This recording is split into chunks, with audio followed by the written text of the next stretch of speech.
you. Doing good. Thank you for coming. Welcome to the inaugural episode of Talking Show. Is that what it's called? That's the working title. Emphasis on the working. Emphasis on working title. You know why? Because I'm not creative when it comes to names. Just commission me. Also, something I didn't account for was the fact that there would be like punk bands playing next door. I guess that makes sense because this is a jam space. Yeah. So welcome, everybody. Today we're joined by some local sweethearts. This is the only part I'm going to read off of paper, by the way. They're a four-piece. Today there's only two of them. But they're bringing some notes of alt-rock and shoegaze with a little hardcore riffage. Their debut EP, The Coming of Spring, came out February 10th and is available anywhere you listen to music. Today I'm joined by Alec and Alice. We're missing T and Adam. Hey. Otherwise known as Cloned Apparition. What's up? What's up, guys? What's up? So, this is the first episode, and I chose to invite these two specifically because I know them. Yeah, we go way back. And I've never interviewed anybody like this before, so this felt like a natural move. And so we met at college. You were a fan of my band. I was. And you were just a fellow ALC student. So I just want to start off by doing like the obvious thing and just getting a little history on the band, because it feels like before you started playing shows or recording, you guys were around for a very long time. Yeah. Like I feel like I saw the announcement of Cloned Apparition way before I ever heard of any. Oh my god, yeah, it was 2020. Yeah, 2020. Yeah, it was literally January 2021. Okay. And we wanted to be a metalcore band that sounded like, like Vane, like what else? Like Vane, like anything like 90s metalcore. Right. The name Clone Apparition, I don't know if that was one of your questions, but the name Clone Apparition is from a band called The Needle Under the Nail, which is like a South Florida metalcore band. Nice. So that's what we wanted to be initially, and we started off as that. With COVID, with the old Rona. So you started during COVID. It wasn't. Yes, but it never, nothing ever went anywhere because you couldn't see anyone. Right. So, I mean, even this place was like, I never came here really until like 2021. Yeah. I think I came here once to rehearse with Buell, but then that was like it. Right. Yeah. So at the time, Alice was in Toronto, and T's from Kanawaki. Okay. So they had especially strict COVID laws where you couldn't leave the reserve. Right. So it just ended up being like me trying to write riffs and nothing ever came of it. But we announced it because we were like, yeah, there's only 2 more weeks, then we'll get something going. And it was like 2 years of that. Yeah, and that 2 weeks stretched out real quick. To like very thin. Yeah. So what was because I remember Alice would often post about like wanting to start a band. Pretty much as long as I've known you, you've wanted to start a band. Yeah. Which is something I can relate to because I've been in plenty of bands, but also there are so many other bands that I want to do things with, but obviously getting people to organize is often difficult, especially with everybody getting older and having jobs and school and whatnot. So what was the final nail that brought the two of you together as well as the other members to actually get together and form the band? I think the final nail in the coffin was pretty much just I think the final nail was really just it was COVID, and we were we have nothing to do. We have no obligations. We just have work and home. Anything else was just you couldn't do. So I think in order to pass the time, we were just yo, let's just start a band. Let's start writing stuff. And yeah, like Alex said, we announced it because at the time they were curfew will end in 2 weeks, and then it ended up being Curfew, until April. It ended up being until April, May.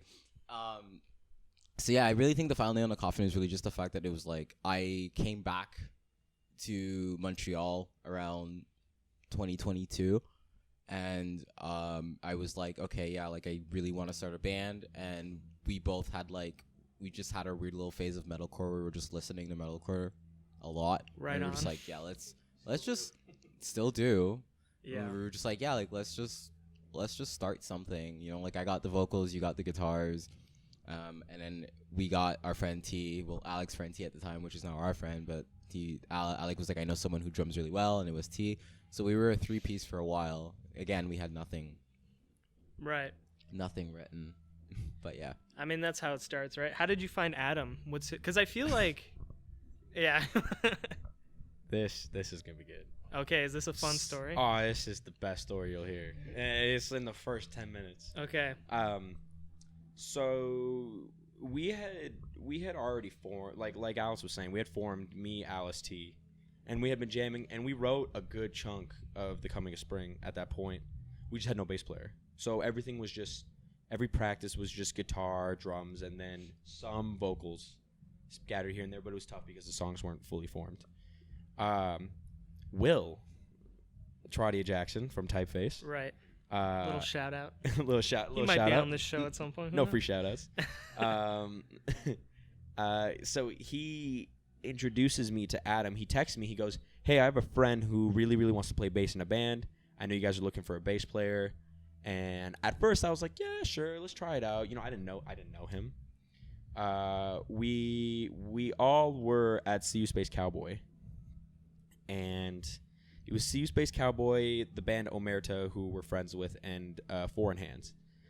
I meet Adam there because Will's old band opened that show, and I get introduced to Adam. And yeah, I say like, hey, what's up? If you want to come play bass, like, you know, more than welcome to try. We have a practice, you know, next week. 20 minutes later, I go for a stage dive during Omerta, and I land on Adam, and I break his knee. Oh, shit. Okay. Yeah. No. Yeah, no, it was really bad. So, yeah, and then I didn't know it was him, but I also came to find out that it was me and someone else that, like, kind of pile drove him into the ground. Okay, so it wasn't you. You didn't single-handedly break his No, knee. I found that out later, but I did go through that night thinking it was me, and I felt horrible because it's like, hey, this guy wanted to play bass, and I just, like, killed him. Yeah. So, I feel really bad, and then I text his friend, I think Katie. You know Katie? Katie. Yes. Yeah. I text. Maybe I'll bleep that last. Yeah, name. maybe. Yeah. So I text her. I'm like, hey, I feel really bad for what happened with Adam. Does he have a favorite food? I'm gonna bring him something because I just felt awful. She says, yeah, he really likes dumplings, and he lives in the city over from where I live. So I'm like, okay, pick it up, bring it to him. He's in his apartment. He looked rough. Like his knee was messed up, and as somebody would with a broken knee. Yeah, and he had I came to find out he had fractured his wrist too at the same time. So like I did some damage. Yikes. But you know, we had spoken, and it was all good.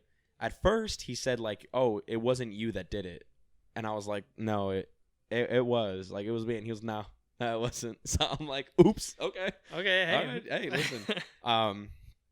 So whatever, we just talk, and then and then eventually Adam recovers after a month. This is like early in the summer, and then and then he joined. Turns out he's an absolute rocker. Right on. And then we just it's been us four ever since. Yeah, he's got a very good bass tone. I don't know how much of that was like his doing and how much was Max during like production, but the bass tone on Coming of Spring is very good, as is the guitar tone too. I would definitely say it's 80% Adam's doing. Okay. Adam is really sick with the bass, especially like with finding the tone. Yeah, I would say it's 80% like Adam's doing. Well, just recently too, especially he just got some like really new gear, so he had kind of premiered it at the Madhouse show. Okay. And right on. like it was like it just leveled up. Yeah, like, it sounds really gnarly. Yeah, and we'll touch on that a little bit shreds, later. he's awesome. So then Adam joins the band, and then like I feel like, I mean, you've got an old Offset set list behind you. Yeah. So for those of you who don't know, I am in a band called Offset. We haven't played since 2019, but there's things that might happen eventually. Who knows? Things are cooking. We're cooking. But with those three other guys, the four of us, Paulo, Tyler, and I went to high school together, and Julian went to a different high school, but we all met around the same time. And we did have a different drummer at first, but like I feel like once Paulo joined the band, it definitely felt like it was like, okay, this is it. You know, like this was always supposed to be the group. And ever since, like, we've played a few shows with like fill-ins. There was one point where Julian went to Italy, and we had our buddies Ben and Miguel fill in for Julian, and then we had a different show that we had our buddy Noah, who used to be in the band Gorlush, fill in for Paulo. And it just never felt right. It never felt good. And after that show where we replaced Paulo, we kind of agreed that like if we can't have all 4 guys play a show, then like it's not worth doing the like filling in, because like it just doesn't feel right. So do you feel like the 4 that you have now, it's like, do you have like an organic vibe with each other that just feels like good and 100%. creative? And we're kind of in that boat too, where it's like, if one of us can't make a show, we're not playing. Yeah. Because it's just like there is such a good natural chemistry between the 4 of us that like you feel it, especially like in the newer songs we've written and everything. It's like it's just irreplaceable. Like everybody brings something else, but like we're all friends before we are bandmates, and I think that's one super thing important. That absolutely shows, because like I don't want to play with someone I don't like. It's not even a hot take, but it's just like straight up like. And a lot of people do. Yeah. Like a lot of people do play with people they don't like. Yeah. I've been in that situation, and many people have, but it's like because bands get stressful. Like we're brand new, but like it gives me some gray hair sometimes. And I'm 22. Yeah, well, I mean, you've made some pretty significant waves despite being like relatively new. I mean, you've been playing shows for less than a year, right? Or Our first show September. Okay, yeah. So I mean, despite that, you've played you played Madhouse this last weekend. I don't know when this is going to be posted, probably soon, but this last weekend there was a big hardcore festival. You played twice. I did play twice. And you covered it the whole weekend. Like a true rocker. So you were both heavily involved in Madfest, or Madhouse, sorry. And so I mean, so you've got the band together now, and you put out The Coming of Spring. We're going to touch specifically on the EP afterwards, but I just want to know, in terms of the band itself, like where you feel the trajectory is next. Do you find that thematically you're going to try to expand, or are you going to try to explore more in sort of different genres, or are you very comfortable in the genre that you're in? Which, there's nothing wrong with that if that's the case. I would say that I believe we are comfortable in the genre we are in, but we are definitely planning on expanding. I feel like The Coming of Spring was just like, these are the people who influenced us to make this song, so this is like a product of these influences. And I feel like based on our last practice, like recently, because I don't know when this is coming out, but recently we did like a writing session, and I feel like we are definitely starting to expand more into what we can do in this genre. I feel like that's pretty much what we're pretty much going to be at in terms of the future. Just like no release will be the same.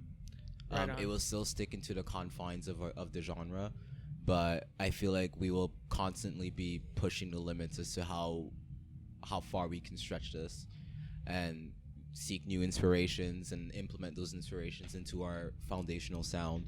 So I believe it's really that. Yeah, I feel like we've picked the genre that suits all of us, both sonically and just personally. And now it's really just a matter of just growing from there and seeing what we can do in this genre to either not really break like groundbreaking per se, but definitely be like, oh, like this is something you can do in this genre. Yeah. Just like expand stylistically from there.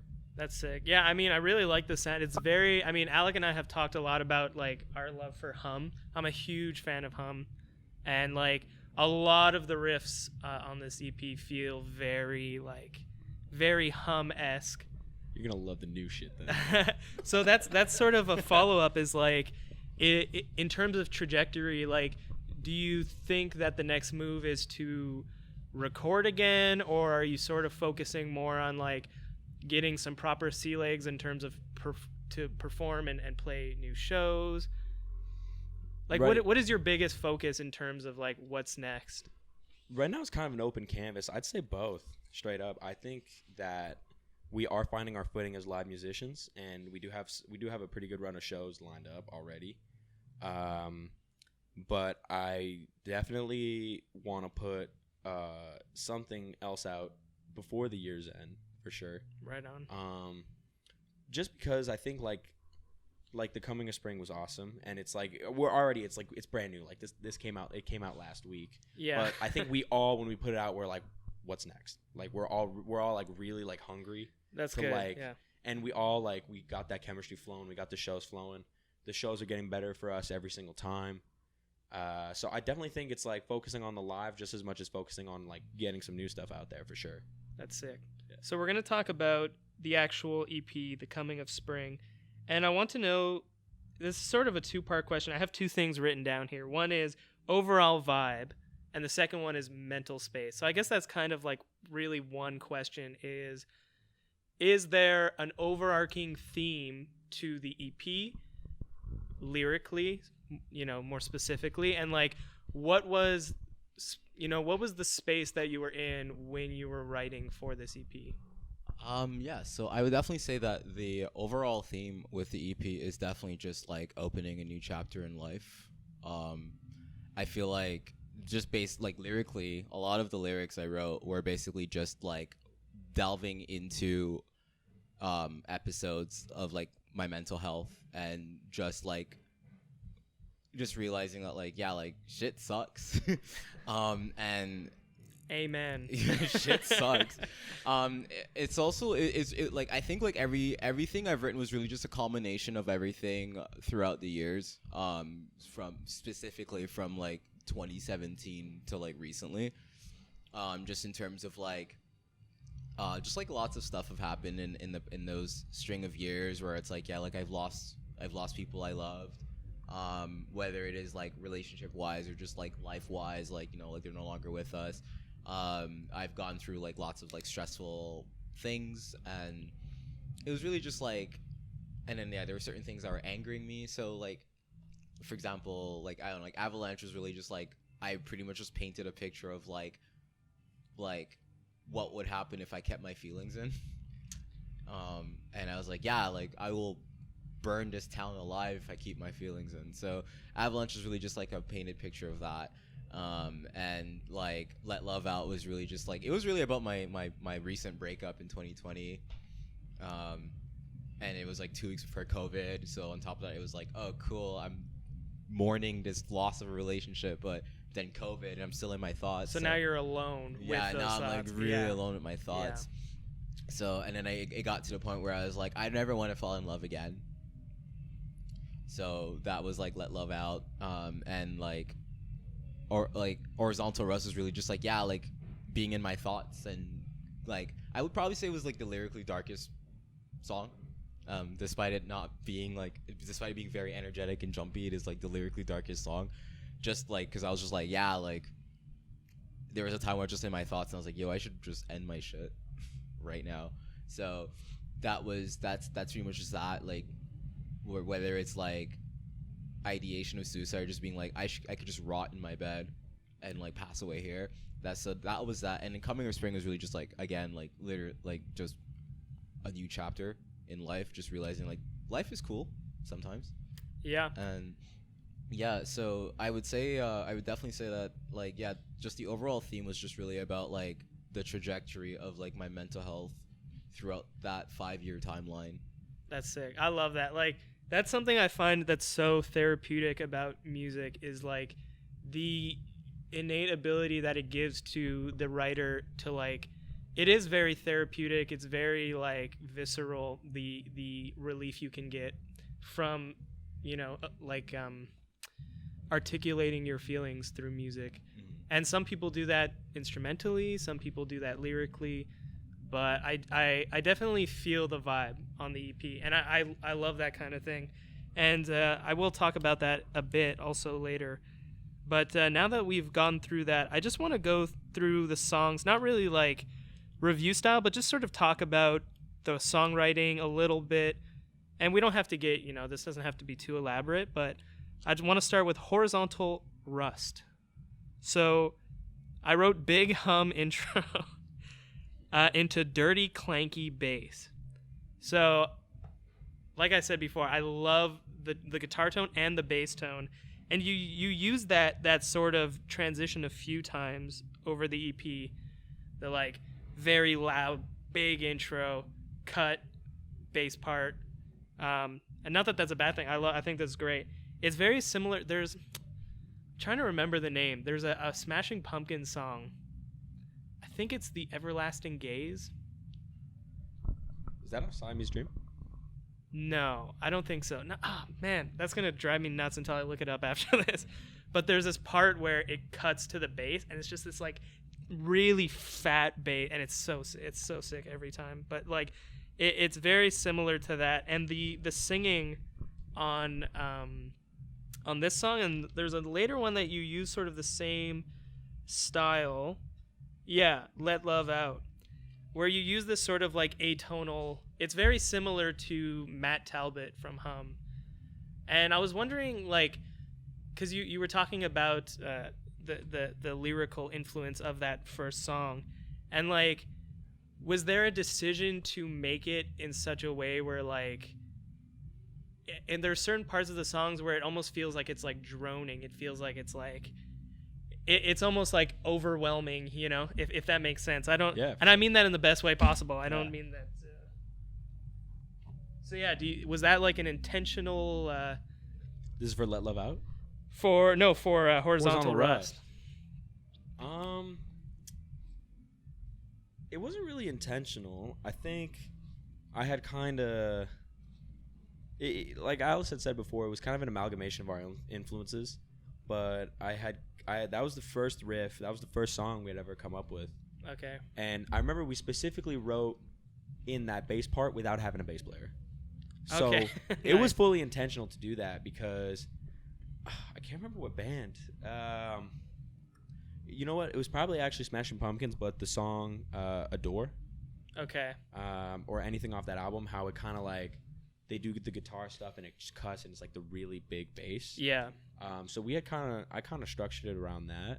That's what I was definitely listening to when we were making it. Yeah. But yeah, no, it was definitely like it was just like a mix of Hum, something like a little more like, you know, to name a contemporary, Narrowhead for sure. Right on. So to kind of just make a song that was kind of reminiscent of those kinds of styles of bands for sure. Yeah, it's sick. I mean, and that, you know, the EP is definitely it is versatile, but there is obviously like a sound that is consistent. So the song that I think we're going to talk most about is The Coming of Spring. And mostly because of that one, before we started recording, I was asking Alice about this lyric, but I want to get more of like, cause I'm big on like, sort of like gothic romanticism, like, and you know, poetic, putting poetry to the sometimes simple things in life, sometimes the difficult things in life, you know, love, loss, nature, destruction, you know, whatever it may be.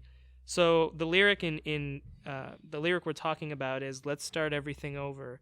This is all just a reset. As the trees bud with life, I sense the coming of spring. Did I get that all right? You did. Perfect. Right on. Okay. So obviously there's personal significance here, and I think that ties back to what you were talking about before with, like, you know, sort of turning a new page and starting a new chapter. But what I really liked about this lyric, and I don't know, I feel like it also makes more sense now that you talk about like your breakup and losing people, is like it's almost like, and I've heard other people talk about this before, this isn't an original thought, but the idea that talking about a loss of love is like in reality is like a celebration of that love, and in a way the best thing you can do is to like remember that, because it means that like the love was good, but starting a new chapter is part of that, like being able to move on is part of that. So I think that's why I picked out that lyric, because I was like, wow, that's really, I really liked that lyric a lot. So like obviously you can elaborate that on that a little bit if you want. Yeah. So I mean, pretty much like spot on. It's definitely like a lamentation of just like past relationships, whether it's like love or just like platonic or romantic. Really just like I guess yeah, like it's more just like, you know, like coming to terms after your lamentation, being like, yeah, like I've appreciated everything that like we've done, whether it is as friends or as lovers, and you know, coming to terms that like, okay, like I can't dwell on this pain any longer, like I need to move on and just, you know, become a better person than I was before. And this could apply whether like I was at fault or wasn't at fault in this like dissension or this dissolution of the relationship.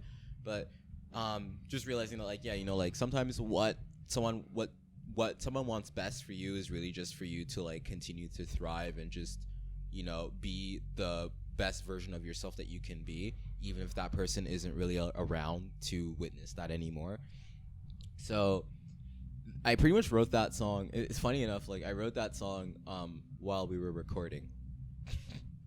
I've been there too, don't because they were like, yeah, well, it was just like, oh, they were like, yeah, we were supposed to record 3 songs for that EP, and then they were like, you know, like we'll just add a 4th. So I was like, okay, shit. So I just got into like everything, just like I just dwelled back into like the thematics of just what the past few songs were, and just like decided, okay, I will amalgamate every thought I had about this and just put it all together, and realize like initially it was like I re-recorded it with the intention of it being the closer, so I thought it would be like a good closer to be like, yeah, this is a new chapter, I'm moving away from that. But adding it as like the second or I don't remember the second song, it added more character and more depth to it, which was great.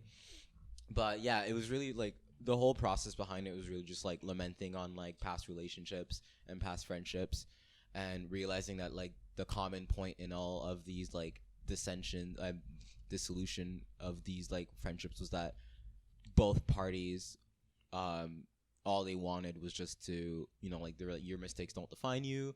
We just want you to be the best person that you are, that you can be.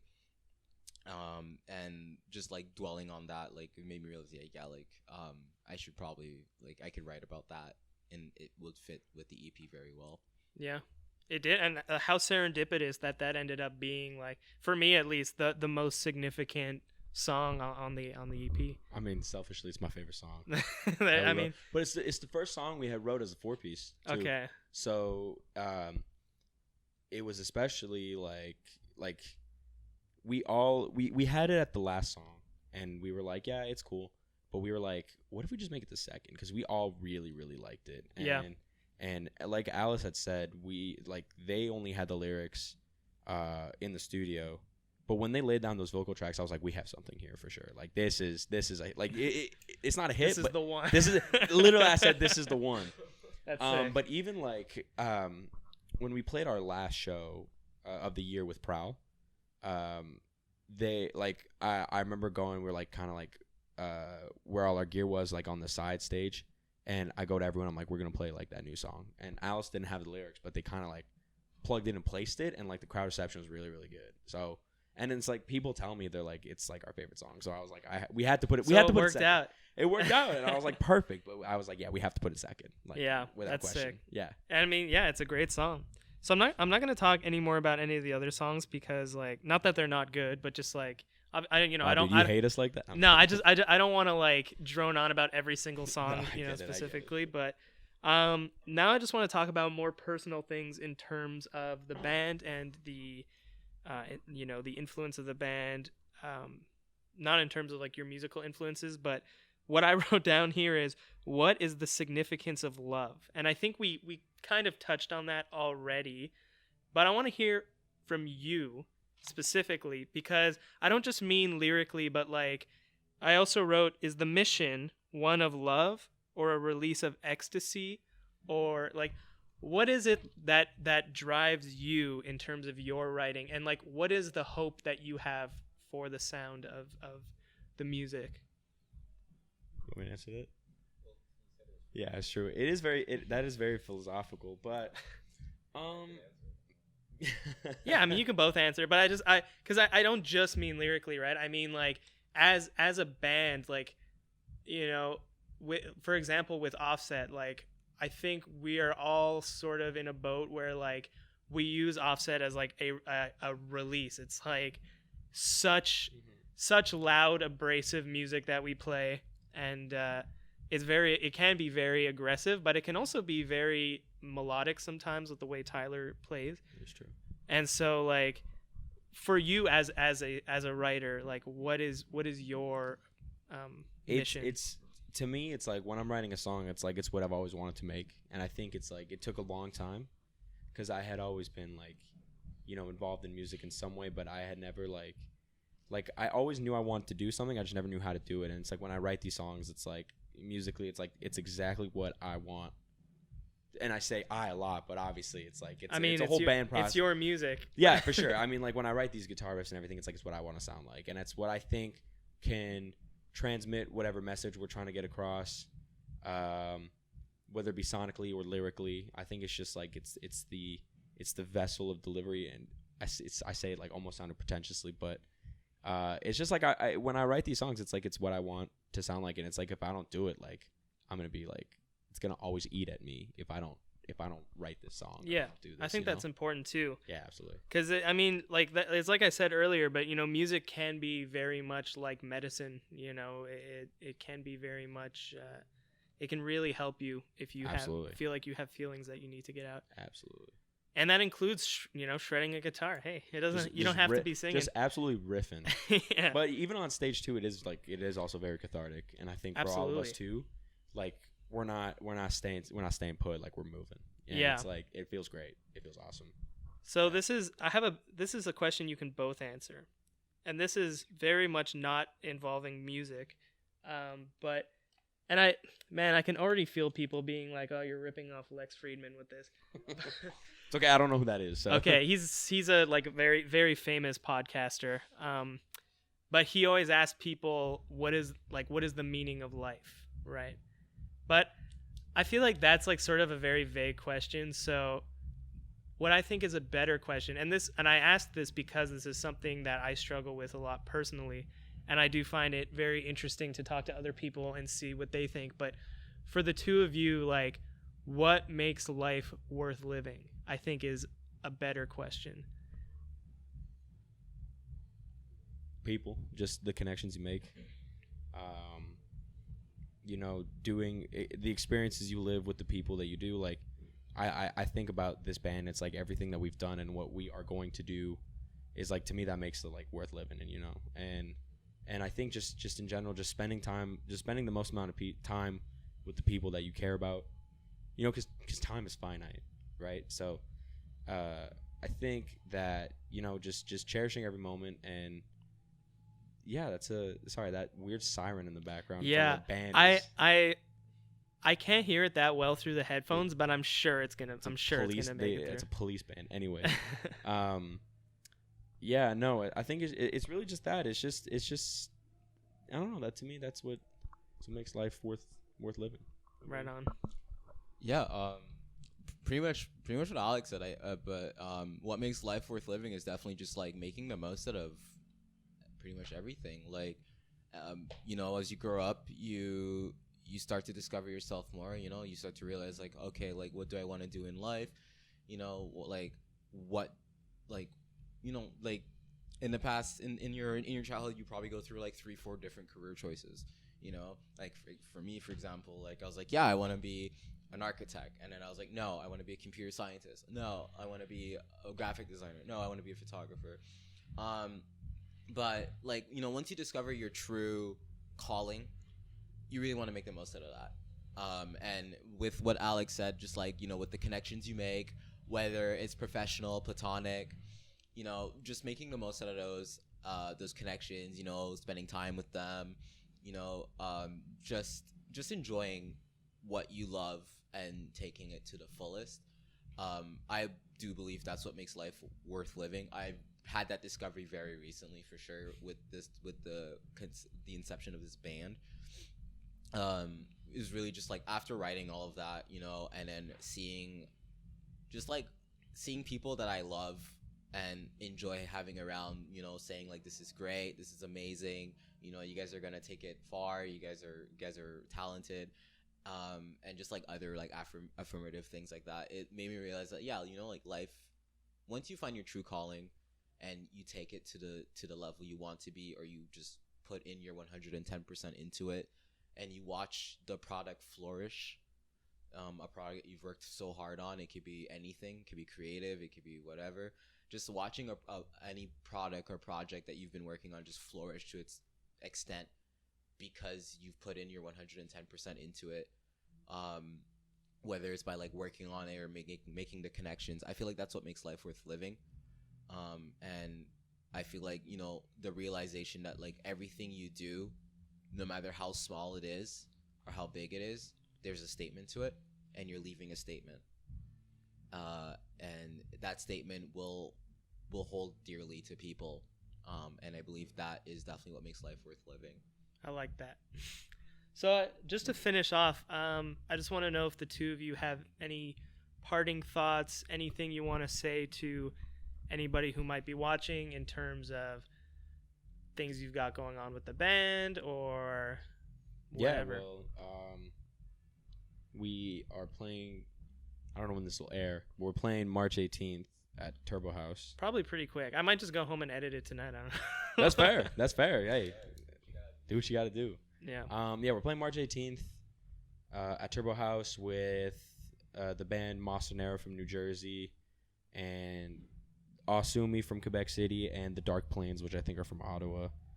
And then the week after, on the 26th of March, we're playing in Toronto with Myland, Spite House, and Fight on Sight. I saw that. I saw the poster for that. First of all, that poster is sick. Oh my God. Yeah, that was done by Zach, who is the singer of Admission of Guilt out of Calgary. Okay, right on. And I think they also did the band Set Straight, if I'm not mistaken.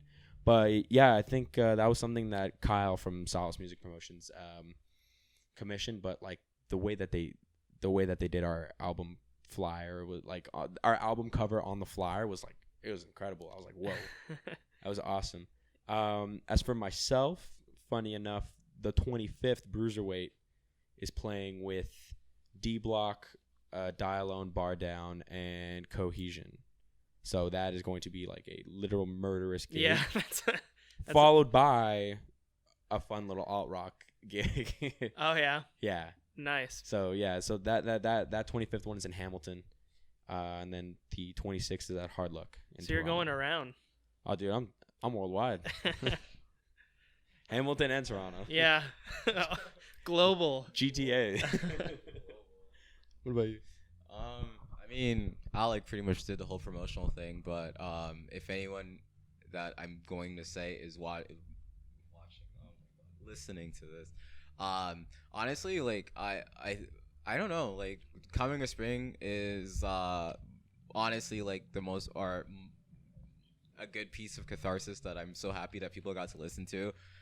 Very thankful for the reception, very thankful to the people that helped us with that. There's a long list of people to thank, but to name a few, like, I don't know, like Myland, Cicada, Cohesion, Max from Prowl in general, the Montreal HC collective. I honestly think that if it weren't for those people, I don't even know where we would be right now. So I have so many thanks for them, and I'm internally grateful for all these people, and it's a pretty long damn list. So if you weren't named, you know you're involved. Thank you. But yeah, that's it. Yeah, without question, too, Botfly and Spite House. They put us on our first show, and it was sold out. Funny enough, so thank you for them for believing in us. Cause do it together too. Who else? Yeah, Category 514. Cause we played 2 shows with them, and I mean, Tony's always been like a figure. This is only the beginning for us, and we got a lot of stuff in the works and a lot of cool shit coming. So not keep an eye out, but keep an eye out. You know, I'm psyched to hear that. Yeah, no, I think we're all really happy and excited, and I think especially our set at Madhouse kind of lit another fire under our ass to like get this going, like full speed ahead. So yeah, no, it's like 2023 is gonna be a big year for us, hopefully. So yeah. Sick. All right. Well, I guess we're going to wrap that up. For those of you at home, if you're still watching or listening, whatever it may be, I'm going to link all of your socials below so that people can follow you on Instagram. Are you on Facebook? We are on Facebook. I made a I made a Facebook. Yeah. I don't, because some bands don't do that. Some bands don't make Facebook No, we pages. almost didn't. I was just like, We almost didn't, but then it's just another. It's like our Twitter. It's like another vessel to just announce a show or the EP. Do you have like a link tree? Yeah. Okay, Yeah, so I I'll made link one. I'll link your link Link the tree. link tree. Support it on Bandcamp. Yeah, Bandcamp, Spotify. wherever you listen to music. Right on. Teaser. TikTok. We Okay. don't have TikTok. Well, with that, I will bid everybody adieu, as the Adieu. Americans say, Yeah. and thank the two of you for coming. Dude, thanks for having us, man. This was a lot of fun. Yeah, I mean, hopefully, I would like to get more bands in the future and do this kind of thing more often. I'll put the word in. Yeah, man. put This the was word. fun. I had a blast. All right, I had right a on. blast. All right, respect. Cue the theme song. Ba-na-na-na-na.